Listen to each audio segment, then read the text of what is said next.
Loki finalmente é libertado de suas correntes e pega seu grande martelo trovão para enfim ter sua vingança. E o grande problema de Zoro no pós-time skip. Mas fala galera, aqui para falar do 1141 de One Piece. Um capítulo ok. Um capítulo ok. É isso. Porque não teve tanta coisa demais. Teve dinâmicas entre personagens muito legais. Esse é o ponto forte do capítulo. Ali no final dele, que o final sim do capítulo foi muito hype. Porém, o capítulo foi um capítulo ok. Mas chega de um lado, desse seu gostei que é muito importante. Ativa o sininho para não perder os próximos vídeos de One Piece. E bora lá. Falando aqui brevemente sobre a história de Kappa e Yamato, a gente vê, né, o Ru espancando Page One na frente da Uchi enquanto ela chora, mostrando que a única forma de abalar ela é causando mal ao seu irmão. Então, tudo normal, tudo que a gente já sabe. Eu só quero ver o que o Oda vai fazer nas próximas. Então, o Oda já pode continuar, cara. Mostra logo o Yamato já batendo no Rusru, ou então faz alguma coisa, por favor. Mas indo de fato pro capítulo, ele começa com a Nami e o Road levando aqueles soldados gigantes que estavam feridos no castelo para a vila, para que eles possam ser tratados. Enquanto isso, a Nami, ela tá meio que frustrada até agora, porque no castelo não tem nenhum tesouro, esmeralda, joias, para que ela possa saquear. O problema é que ela começa a falar isso em voz alta, né? Ela começa a desabafar em voz alta isso, e os seguranças, né? Os guardas quase escutam ela meio que revelando um crime. Porém, Road, ele tenta, né, passar um pano para ela e tentar meio que acobertar ela. E aqui a gente vê que a Nami tá voltando sozinha, então o Luffy e o Zoro foram sozinhos até o Loki. E aquilo, eles foram junto pro castelo porque a Nami queria que eles não fizessem besteiras. Não mudou nada, não mudou. É por isso que eu falei que aquele capítulo onde os três foram juntos, os três se encontraram, porque o Luffy agiu estranho, a Nami foi até eles porque eles estavam agindo estranho. Pra mim foi muito jogado, porque só serviu pra ter a dinâmica do trio romance tal. Tirando isso, nada, não teria nada esse capítulo. Não o capítulo em si, mas não serviu ela ter ido pra lá. Claro, teve essa coisa do diamante, né? Colocaram esse mini objetivo para ela de pegar os diamantes e tudo mais, porém foi uma desculpinha bem esfarrapada um pouquinho, porque não serviu de nada. Ela tá voltando sozinha, eles vão pra lá fazer besteira novamente, então é isso, só aceitar. E nesse capítulo muda, a gente teve até que uma parte bem interessante, porque a gente vê a Ripley e o Frank, eles meio que ainda assim explorando a árvore de Adão. E eles comentam que toda a vila do gigante é construída em cima das árvores. Então, tipo, tem cada galho, tem uma vila diferente, mostrando cada sua história, suas pessoas. Bem interessante isso. Porém, o Frank, ele vê, né, de longe, um certo galho cortado, só cortou o galho.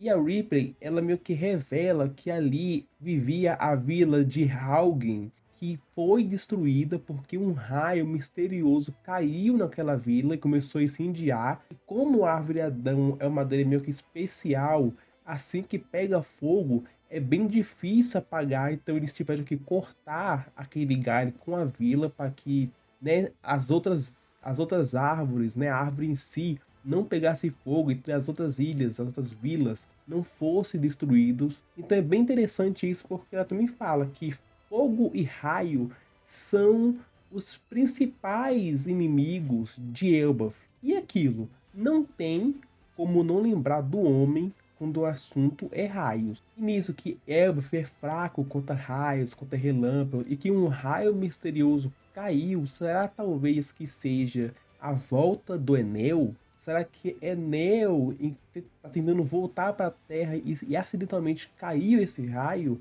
Ia ser bacana. Eu espero ainda assim, eu sinto que o Enel vai voltar, eu espero que ele volte para a obra ainda. Porque, meu, o Enel, ele é um personagem desperdiçado, porque ele é muito forte, porém apareceu muito cedo. Igual o Crocodile, ele era muito forte, porém apareceu muito cedo, então ele parece ser mais fraco. Porém, eu quero ver o Enel mais bufado ainda. Mas, querendo ou não, essa descrição da Ripley dá pra casar também com a Big Mom, porque a Big Mom tem o Prometheus, tem a Hera, que é fogo e raio ao mesmo tempo. Então a Big Mom, ela é inimiga natural de Elbaf. E aquilo faz sentido também, porque, né, ela é inimiga de Elbaf, além de ser inimiga natural dos elementos. Mas eu não quero que a Big Mom volte. ela é legal, beleza, eu gosto muito da Big Mom, né, ela é carismática, porém, ela deu o que tinha que dar, velho, ela deu o que tinha que dar.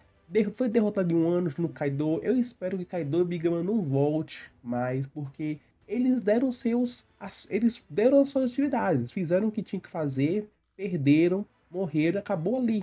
A era deles acabaram ali. Então eu espero que a Big Mom não volte, não seja ela voltando. Porém, temos personagens também em Elbaf que possam fazer isso. O Sanji é fogo.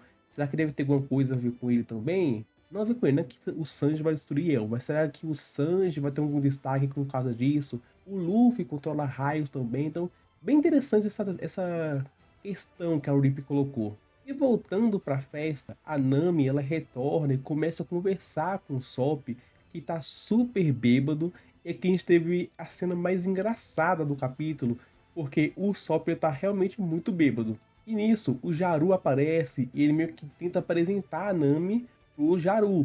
E o Jaru acha a Nami bonito e tudo mais, e o Sop, pra puxar conversa, ele pergunta pro Jaru qual é o tipo de mulher dele. E meio que ele fala que mulher mais velha. E o problema é que o Jaru, ele é a pessoa mais velha do mundo. Então como que ele arrumaria a mulher mais velha pra ele? Então o Sop, ele meio que raciocina isso, fica com raiva e dá um tapa, né, bem na espada do Jaru, onde tá cravado na cabeça dele.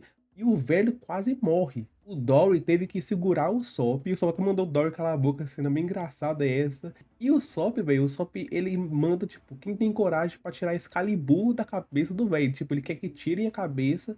Não, tira a espada da cabeça do velho. E o Dory, o Brog, fala que se isso acontecer, vai sair muito sangue, ele vai morrer. Tipo, o Sop bêbado, maluco é poucas ideias. O cara não quer saber de nada. E é assim, engraçado, porque é a primeira vez, eu acho, que a gente vê o Sop full bêbado e ele com essa coragem, ainda assim. Porém, é engraçado que meio que se o Oda quebrasse esse medo do Sop com a bebida. Se o Sop começasse a ficar bêbado mais frequentemente e ficasse mais corajoso nas lutas, nas coisas, ia ser engraçado. E uma coisa que eu vejo bem interessante, porque a Nami fala que é o sonho do Sop, né? O Sop tá muito livre nesse lugar, porque o sonho dele tá aí há muito tempo. E realmente, velho, acho que é o primeiro arco que o Sop, ele realmente tá 100% de boa, velho. Ver o Sop totalmente solto.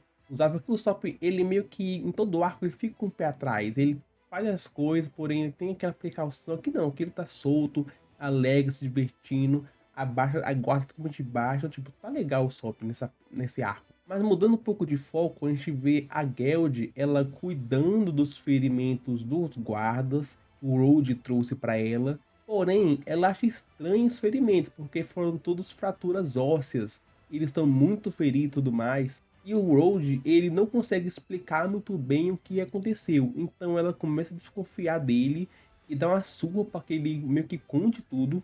Mas aí chegamos no ponto alto do capítulo, que é o Zoro e o Luffy chegando até onde o Loki tá, e eles novamente começam a discutir para ver quem vai libertar o Loki, se vão libertar o Loki ou não. E é aquilo, o Luffy, ele tenta libertar o Loki, eles vão lá libertar o Loki, porém, as algemas é efeito de Kairosek, então o Luffy fica fraco, ele pede pro Zoro. Mas antes que o Zoro possa libertar o Loki, o Zoro ele mete um chutão totalmente de graça no Loki, bem na ferida do Loki, que o cara quase morre. E aqui, velho, foi onde eu vi que o Zoro, principalmente nesse arco e no final, ou então um pouco mais em Egghead, que o Zoro, ele tá muito estranho. Ele tá totalmente o oposto do que ele era.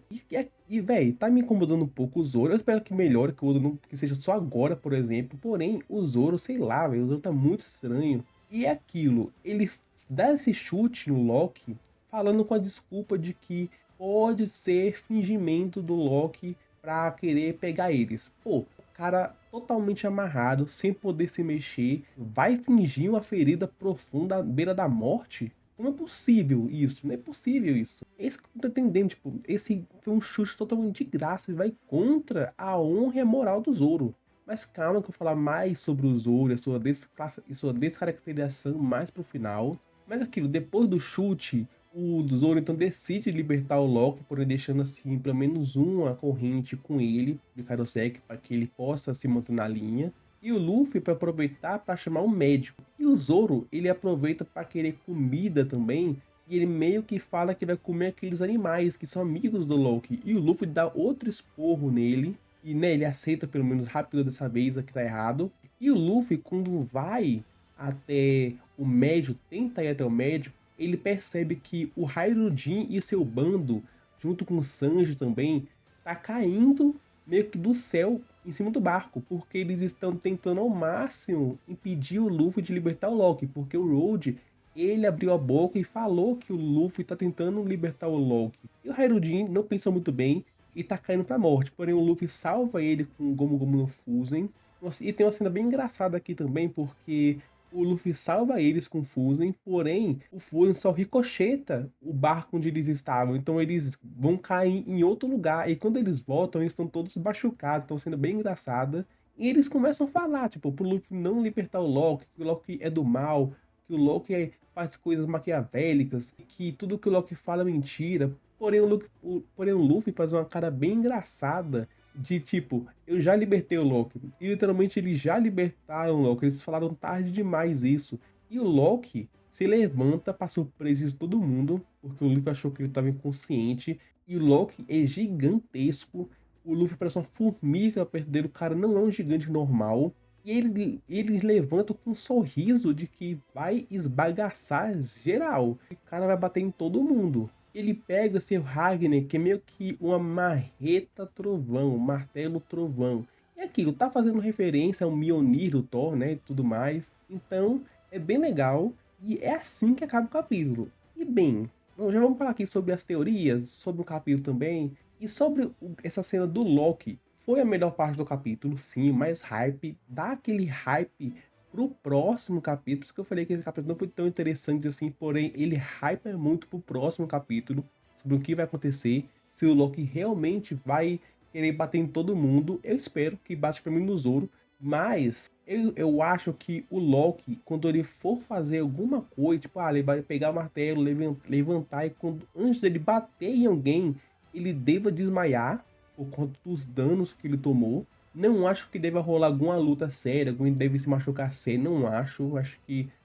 ele vai desmaiar, alguém vai acontecer alguma coisa que vai deter ele. Além que é bem interessante que no mesmo capítulo onde fala que raio e fogo é inimigos naturais de Elbaf, por conta da árvore e tudo mais, a gente vê que o Loki tem um martelo, e o nome é Trovão de Ferro, né? O martelo Trovão.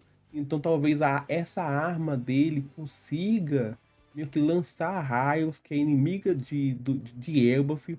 E, querendo ou não, tem a teoria, rola a teoria de que o Loki possui a fruta do Surtur, que é um gigante de fogo que inicia o Ragnarok. Então o Loki ele teria sim também esses dois elementos que são a grande fraqueza de Elf, que consiga destruir Elbaf.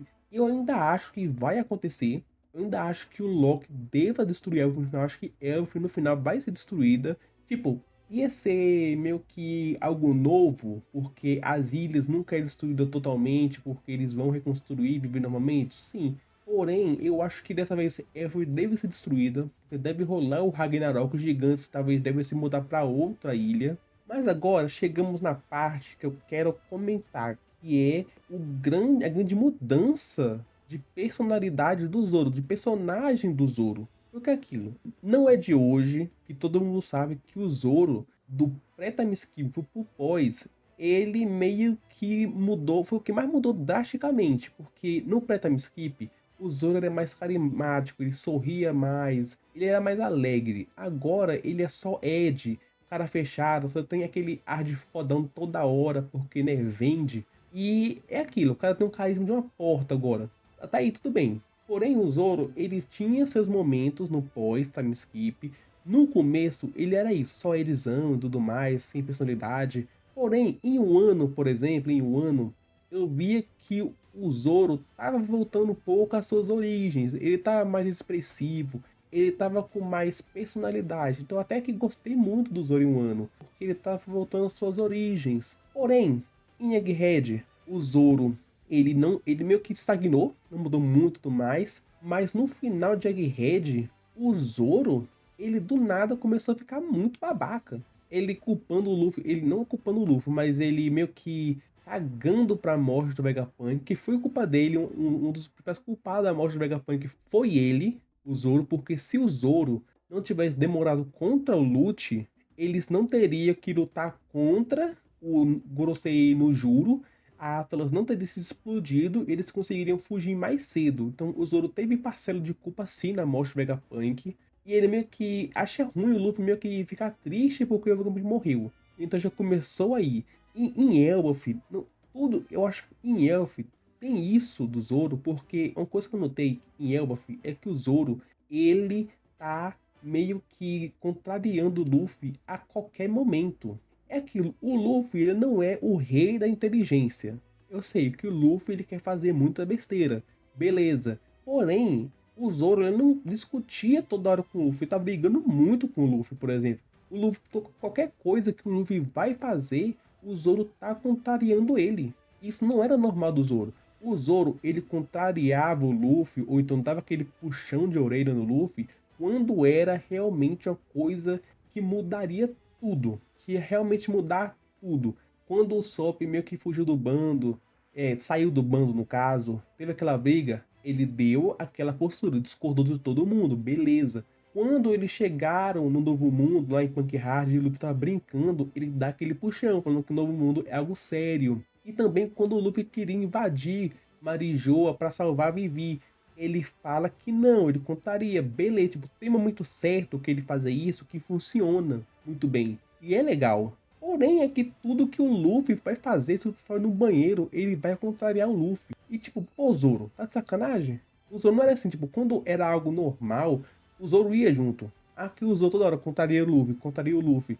Até o Luffy tá perdendo a paciência já, que eu não. Claro, o Luffy também tá perdendo a paciência muito rápido. E talvez, agora vem na cabeça que agora as coisas, porém, talvez esse seja um dos efeitos colaterais fica em Elf, porque aqueles capítulos lá no começo de Elbaf fala que não se pode ficar muito tempo em Elbaf. Será que é isso? Será que quem fica muito tempo em Elbaf, meio que os seus sentimentos explosivos, berserkers, começam a aflorar e começa todo mundo. É por isso que fala que Elbaf é o país da guerra. Então será que todo mundo que fica em Elbaf por muito tempo começa a querer brigar com todo mundo? Isso é interessante, porque realmente não faz sentido o que eles estão fazendo.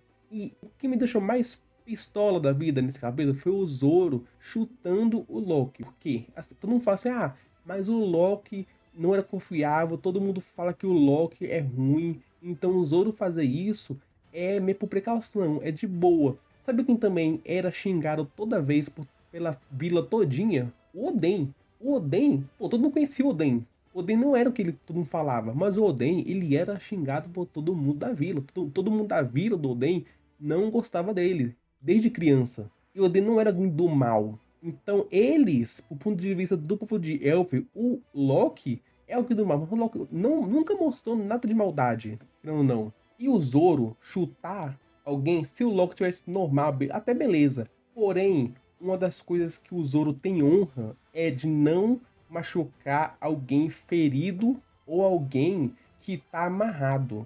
É só você ver em Egghead. Em Egghead, quando o Lute e o Kako estavam amarrados inconsciente e os pacifistas queriam matar eles, o Zoro deu a vida dele para proteger os dois, porque ele mesmo fala que não sentiria bem deles morrerem enquanto eles estavam indefesos. Então mostra que o Zoro, ele tem honra. Ele meio que vê que aqueles caras são inimigos e tudo mais, mas ele tem honra.